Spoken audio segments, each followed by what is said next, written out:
અમદાવાદ શહેરમાં નારી ના હારીના શીર્ષક હેઠળ ભારત દેશના ઇતિહાસની સામર્થ્યવાન મહિલાઓની વાત અંગે નારી કથાનું આયોજન કરવામાં આવ્યું હતું.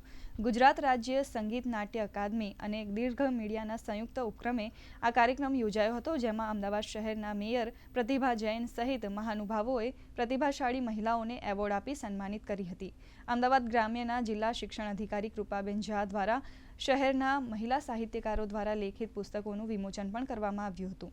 સૌથી પહેલા ઘર અને પરિવાર ચલાવવાનું હોય છે અને એના પછી બહાર નીકળીને સમાજ અને રાષ્ટ્રની સેવા કરવી હોય છે.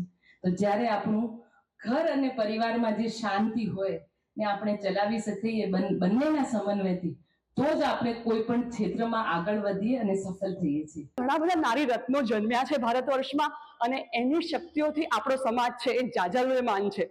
તો આપણે એ જે સ્ત્રીઓએ જે તપ કર્યું છે, સ્ત્રીઓ જે કાર્ય કર્યું છે, એ કાર્યને આગળ સુધી લઈ જવા માટે આપણે નારી કથાનું આયોજન કરીએ છીએ. નારી કથા એનું આયોજન, આ અદ્ભુત આયોજન, તેને હું ખરેખર હૃદયપૂર્વક બિરદાવું છું અને મને ચોક્કસ વિશ્વાસ છે કે આ કાર્યક્રમ થકી સમાજની મહિલાઓ પ્રેરિત થશે અને વધુને વધુ મહિલાઓ પોતાના કાર્યોમાં આગળ વધવા માટે, એક ઇતિહાસ સર્જવા માટે આગળ વધશે.